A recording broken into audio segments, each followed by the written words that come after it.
While I was at the altar, I realized I forgot to break up with my ex-girlfriend. The thought hit me right as the officiant asked if anyone had objections to our union, and I felt my stomach drop so hard I thought I might actually vomit on my bride's white dress. Melissa was standing there looking absolutely radiant in her vintage lace gown, her dark hair pinned up with small white flowers, smiling at me with those warm brown eyes that had made me fall in love with her 2 years ago. And all I could think was, I never actually said the words, "we're breaking up," to Vanessa. We'd just stopped talking. She'd moved to Portland for a job opportunity, I'd stayed in Chicago, and after about 3 weeks of increasingly infrequent texts, the communication had just died. I'd assumed we were done. She'd assumed, well, I was about to find out what she'd assumed, because she was standing in the back row of the church in a black dress that looked deliberately funeral, and when our eyes met, she smiled. Not a friendly smile. A smile that said she knew something I didn't, and she was about to make it everyone's problem. The officiant continued his speech, oblivious to the silent war happening between me and the woman I'd dated for 18 months before Melissa. My best man, Connor, stood beside me, probably wondering why my face had gone pale. Melissa's hand was warm in mine, steady and trusting, and I wanted to scream that we needed to pause everything, that there was a technicality we needed to address before we said vows that might not be legally valid. But how do you stop your own wedding to announce you might technically still be in a relationship with someone else? You don't. You stand there frozen like an idiot while your brain runs through every conversation you ever had with your ex, trying to find the definitive moment where you both agreed it was over. There wasn't one.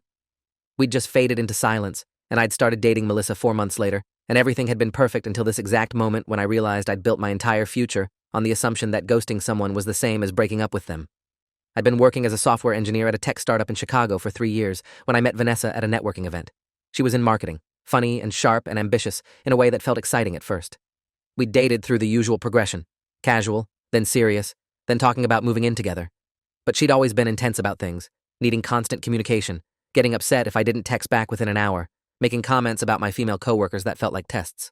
When she got the job offer in Portland, I'd felt relief mixed with sadness. She'd asked if I wanted to try long distance, and I'd said something non-committal like, "Let's see how it goes," which in retrospect was cowardly and unclear. She'd moved in September. By November, we weren't talking anymore. By December, I'd met Melissa at a friend's holiday party, and she'd been everything Vanessa wasn't. Calm, secure, funny, without being cutting. Someone who trusted me without needing constant proof. Now it was June. I was 29 years old, standing at an altar in front of 150 people, and Vanessa was sitting in my wedding like a bomb waiting to detonate. The officiant said, "I now pronounce you husband and wife."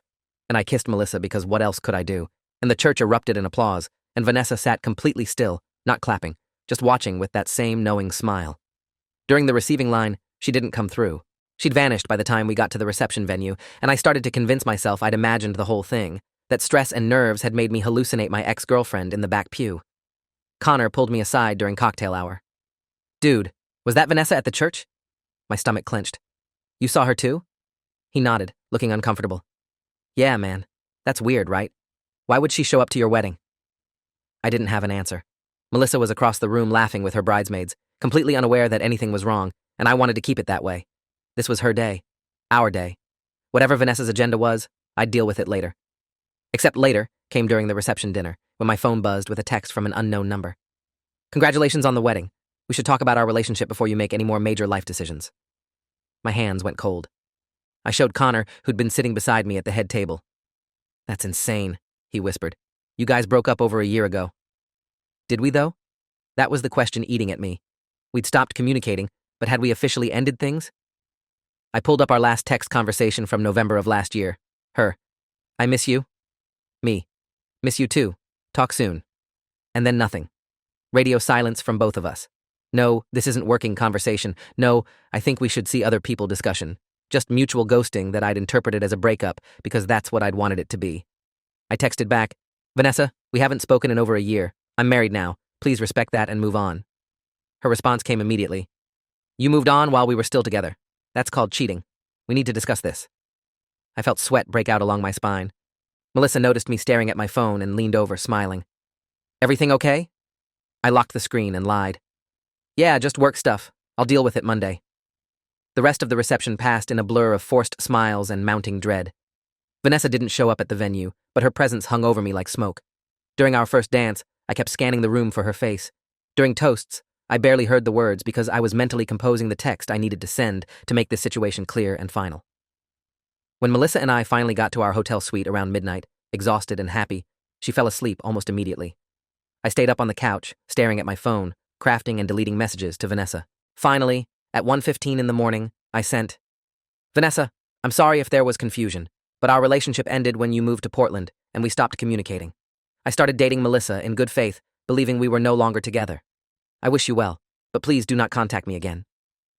I watched the message go from delivered to read. 3 dots appeared, disappeared, appeared again. Then, "That's not how breakups work, and you know it. You don't just stop talking to someone and assume it's over. I never agreed to end our relationship. You were cheating on me with Melissa, and now you've married your mistress. I'm filing a complaint with the Illinois Bar Association since bigamy is illegal, and I have screenshots of our relationship continuing into the time you started seeing her." My blood ran cold. Bigamy? She couldn't seriously think. We weren't married. We dated.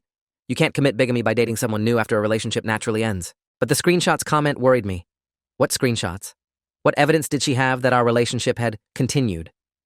I spent our wedding night searching through old social media posts, emails, text messages, trying to find anything that could be misconstrued as proof we'd still been together when I started dating Melissa. There wasn't much.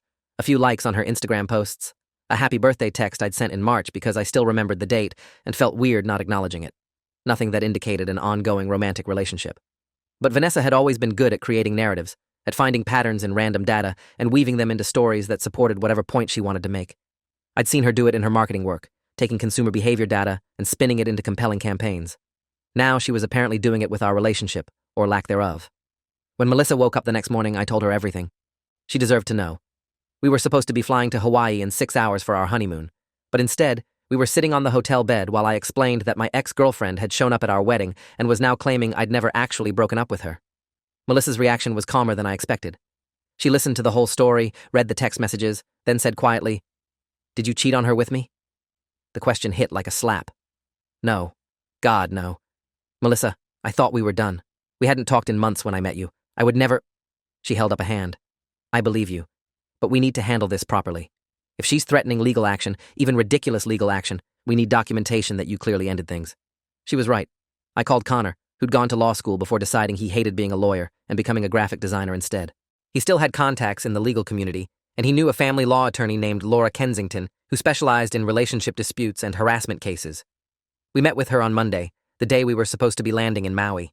Instead, we were sitting in a conference room in downtown Chicago, explaining the situation to a woman in her 50s with sharp gray eyes and a reputation for taking apart unreasonable opponents. "Let me get this straight," Attorney Kensington said, tapping her pen against her legal pad. "You and Vanessa Holloway dated for 18 months. She moved to Portland in September 2 years ago. Your communication naturally decreased and eventually stopped by November of that year. No explicit breakup conversation occurred. You began dating your now wife, Melissa, 4 months later in December. You married Melissa this past weekend, and now Vanessa is claiming you cheated on her and committed bigamy?" I nodded, feeling ridiculous saying it out loud. Kensington leaned back in her chair. "Bigamy requires 2 legal marriages. You weren't married to Vanessa, correct?" "Correct." "So that's nonsense. As for the cheating claim, morally and legally, a relationship that has ceased all communication for 4 months with no attempt at reconciliation from either party can reasonably be considered terminated, even without an explicit conversation. However, Vanessa could potentially pursue a civil claim for intentional infliction of emotional distress or some other creative legal theory if she's determined enough. More concerning to me is the pattern you're describing, showing up at your wedding unannounced, threatening legal action. This sounds like the beginning of a harassment campaign." She was right. Over the next week, Vanessa's contact escalated from texts to emails to phone calls from different numbers when I blocked her. She created a fake Instagram account and started commenting on Melissa's photos. "Does he tell you he loves you the same way he told me?" And, "Hope you got a prenup since he's still technically mine." Melissa's friends started asking questions. My co-workers noticed I seemed distracted. The honeymoon we'd postponed indefinitely hung over us like a broken promise. Attorney Kensington advised us to document everything, respond to nothing, and file for a restraining order if Vanessa's behavior continued. It continued. 2 weeks after the wedding, Vanessa showed up at my workplace. Security called me down to the lobby, where she was standing by the reception desk with a folder full of printed materials, screenshots of our old text conversations, photos of us together, a timeline she'd apparently created showing the overlap between our relationship and my relationship with Melissa. "You need to leave," I said, keeping my voice level and aware that security cameras were recording everything. "We're not together. We haven't been together for nearly 2 years. This needs to stop." Vanessa's expression didn't change. "I have evidence that you were still in a committed relationship with me when you started seeing her. I've consulted with an attorney who says I have grounds for a lawsuit." My stomach dropped. A lawsuit for what? She smiled that same cold smile from the wedding. "Fraud, emotional distress, breach of promise.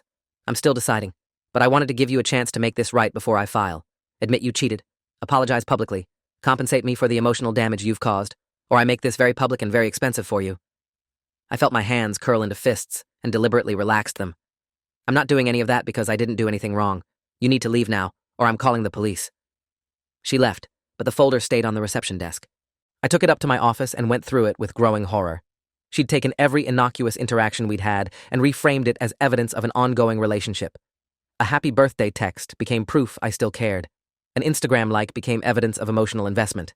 A random encounter at a coffee shop in Portland when I'd been there for a work conference, something I'd completely forgotten about, was documented with a photo she'd apparently taken without my knowledge, showing us talking. In her narrative, that 20-second conversation where I'd said, "Hey, how are you? Good to see you," was a secret meeting. I forwarded everything to Attorney Kensington, who called me within an hour. "This is stalking behavior," she said flatly. "We're filing for a restraining order today, and I think you need to file a police report. This woman is escalating, and escalation in these situations can become dangerous." I met with Detective Raymond Hughes at the Chicago Police Department's downtown precinct that afternoon. He was in his early 50s, balding, with the tired eyes of someone who'd seen every variation of human awfulness. I walked him through the timeline, showed him the texts, the emails, the Instagram harassment, the workplace visit. He took notes and looked increasingly concerned. "Mr. Ashton, I'm going to be straight with you. This reads like the beginning of a serious stalking case. The fact that she traveled from Portland to Chicago for your wedding, that she's created elaborate documentation of a relationship that both parties had clearly abandoned, that she's making threats and showing up at your workplace. These are red flags. I've seen cases like this before, and they don't usually de-escalate on their own. You need to take this seriously." He helped me file an official report and gave me a case number. He also suggested I consult with a therapist who specialized in victims of harassment, someone who could help me and Melissa process what was happening and develop safety protocols.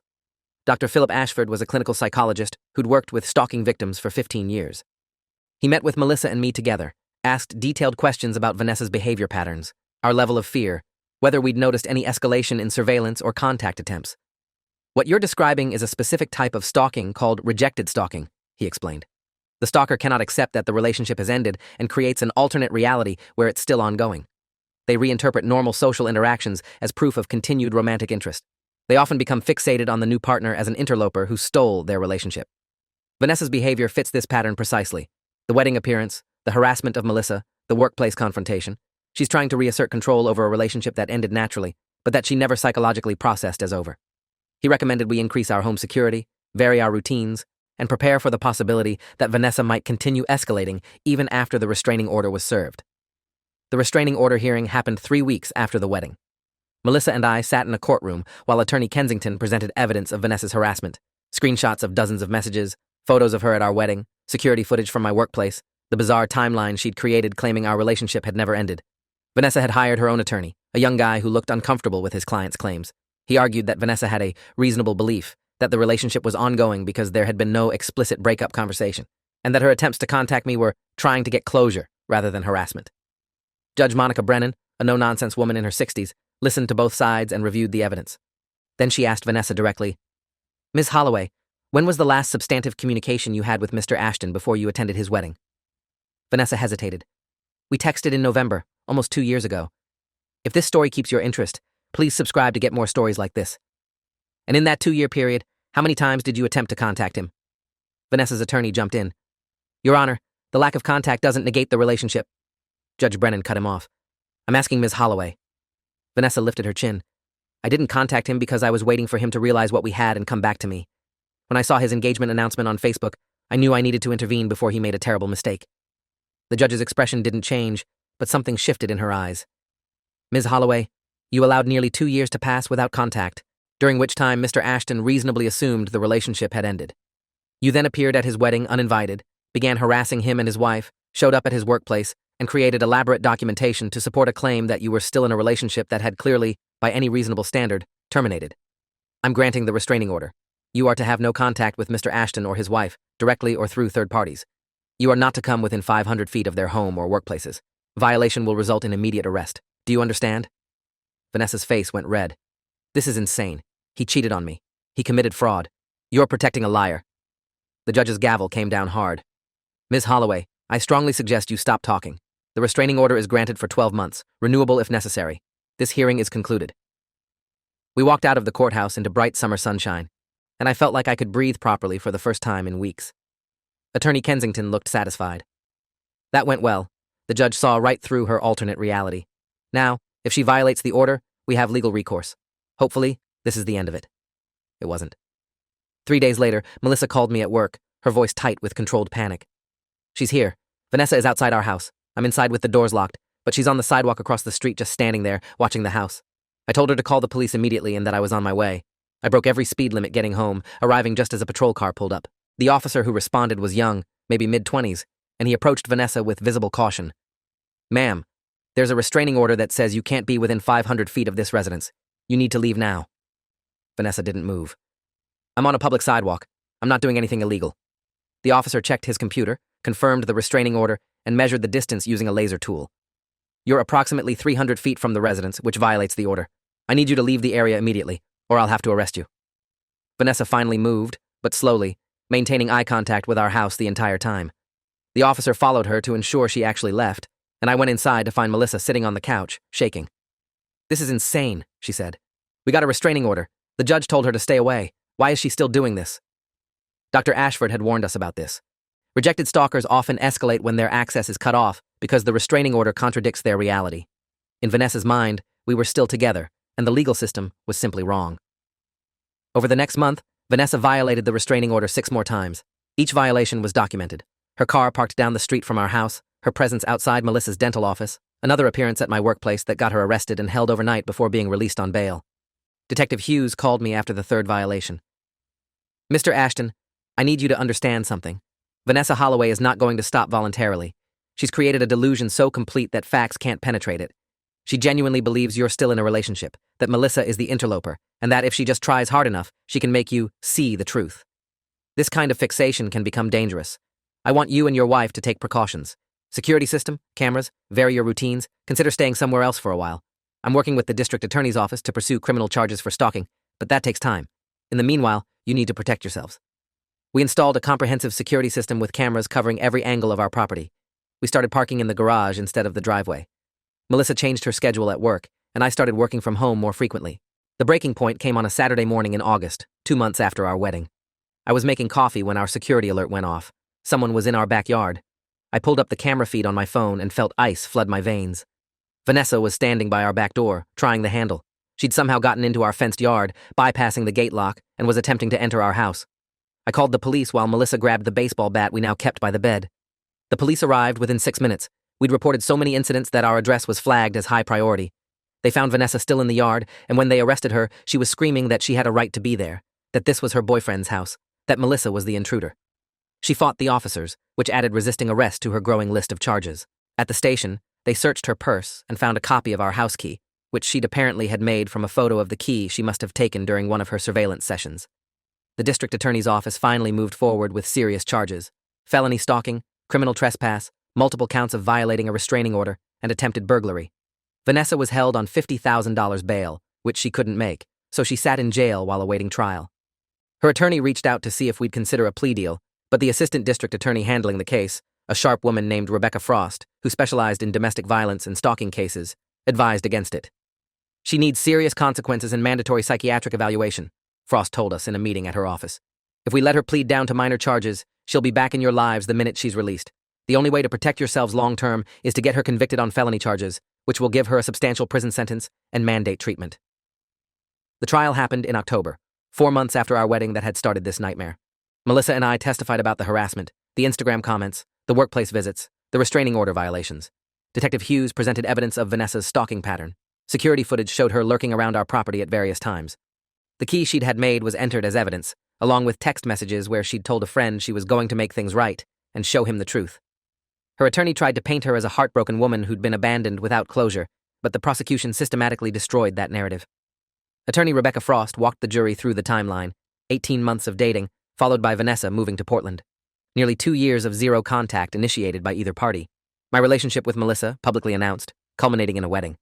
Then Vanessa's sudden appearance and escalating harassment, despite clear rejection and legal orders to stay away. "This isn't about closure," Frost said in her closing argument. "This is about control. Ms. Holloway cannot accept that Mr. Ashton moved on with his life. She created an elaborate fantasy where their relationship continued despite all evidence to the contrary. When reality contradicted her fantasy, she didn't adjust her beliefs. She escalated her behavior." The jury deliberated for less than 3 hours before returning guilty verdicts on all counts. Judge Brennan sentenced Vanessa to 3 years in prison, followed by 5 years of supervised probation with mandatory psychiatric treatment and a permanent restraining order. Ms. Holloway, the judge said, you have demonstrated a complete inability to accept boundaries or reality. You have terrorized 2 people who wanted nothing more than to live their lives in peace.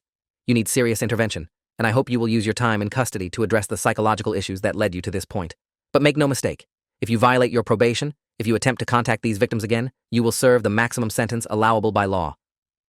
Vanessa showed no emotion during sentencing. She just stared at me, and I stared back, refusing to look away first. I'd done nothing wrong. I'd dated someone. That relationship had ended naturally, and I'd moved on. That she'd constructed an alternate reality where none of that was true wasn't my responsibility. Her delusion wasn't my problem to fix.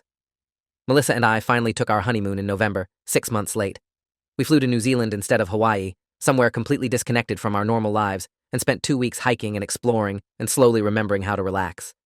We didn't talk about Vanessa much. She was gone, locked away, facing the consequences of her choices. Dr. Ashford had continued working with us, helping us process the trauma of being stalked, and he said something that stuck with me. You can't control other people's perceptions of reality. You can only control your response to their behavior.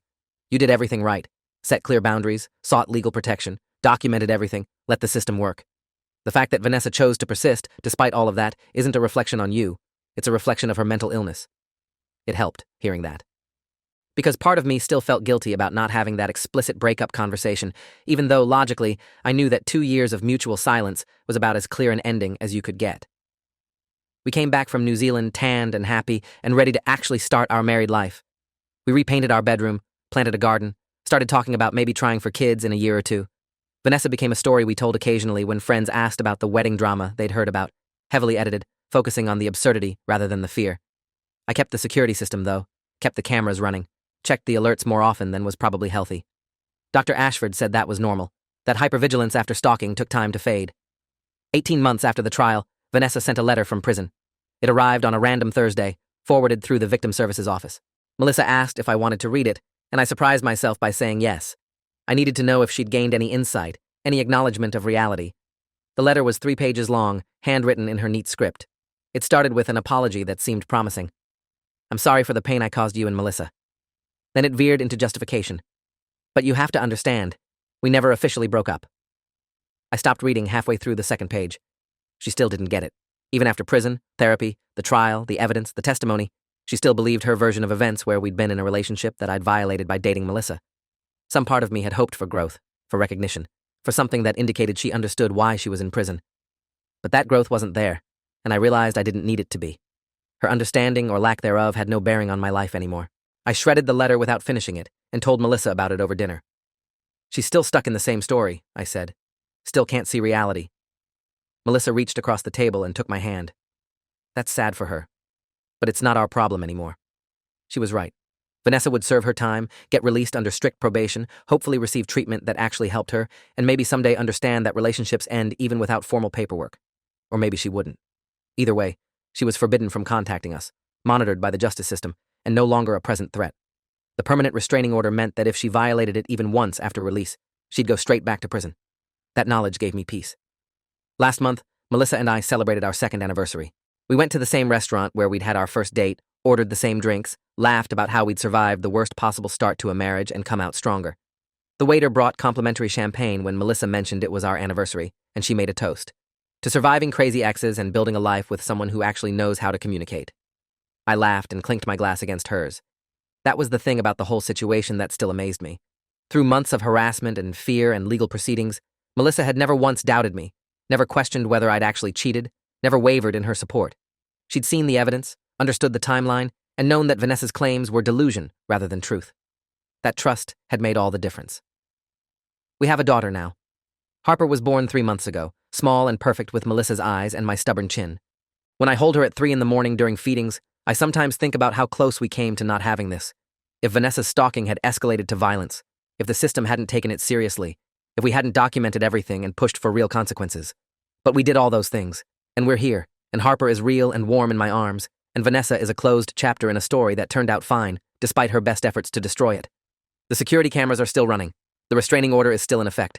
And sometimes when I'm pulling into our garage or walking to our front door, I scan the street out of habit, looking for a familiar car or face.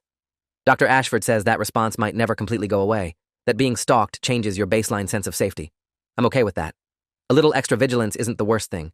It keeps us aware, prepared, safe. I saw Connor last week, and he brought up the wedding for the first time in months. Man, remember when you thought you were going to have to stop the ceremony and announce you'd forgotten to break up with your ex? If only you'd known how much worse it was going to get. We laughed, because enough time had passed that we could laugh. At least I got a good story out of it, I said. And a wife who didn't run screaming when my ex turned out to be a stalker. Connor raised his beer. To Melissa, patron saint of patience and sanity. I drank to that. The truth is, I did forget to break up with Vanessa. Or rather, I failed to have an explicit conversation ending a relationship that had already died through mutual abandonment. That failure of communication wasn't ideal, but her response to it, the stalking, the harassment, the delusion, the crimes, that was entirely her choice. I didn't make her show up at my wedding. I didn't make her create elaborate timelines proving a relationship that existed only in her mind. I didn't make her violate a restraining order or try to break into my house. She did all of that herself, and she's serving the consequences for it. And I'm here, living my life, raising my daughter, loving my wife, and grateful every single day that the system worked when we needed it to. That Detective Hughes took us seriously. That Attorney Kensington fought for us. That Judge Brennan saw through Vanessa's delusions. That the jury believed the evidence. That Rebecca Frost pushed for serious charges. That all those institutions and people did their jobs correctly, protecting us from someone who couldn't protect us from herself. If you're reading this because you're going through something similar, someone who won't accept that a relationship is over, someone who's rewriting history to suit their narrative, someone who's escalating despite clear boundaries, here's what I learned. Document everything. Save every text, every email, every voicemail. Screenshot social media interactions. Note every in-person encounter with date, time, and details. Get security cameras. File police reports even when they seem minor. Seek legal protection early. Don't wait until it escalates to violence. And understand that you're not responsible for someone else's inability to accept reality. You can't logic someone out of a delusion. You can only protect yourself and let the legal system do its job. I got married without breaking up with my ex-girlfriend. That oversight created an opening for someone with serious mental health issues to construct a fantasy that nearly destroyed my life. But nearly isn't the same as actually, and my life is intact. Better than intact. I'm sitting on my back porch on a Saturday morning, drinking coffee while Melissa feeds Harper inside, watching the sun come up over our yard, and everything is exactly as it should be. Quiet. Safe. Mine. Vanessa tried to take that away from us, insisted that it was hers, that I was hers, that Melissa was the intruder in a relationship that had ended before Melissa and I ever met. She was wrong. The courts proved she was wrong. The evidence proved she was wrong. Time proved she was wrong. And now she's the one on the outside looking in at a life that moved on without her, a story that continued with a different ending than the one she tried to write. That's justice. Not perfect, not without cost, but real and sufficient. We won. She lost. And I'll sleep soundly in that truth for the rest of my life. If you enjoyed this, you'll definitely want to see the next ones too. So subscribe now and let me know your take in the comments.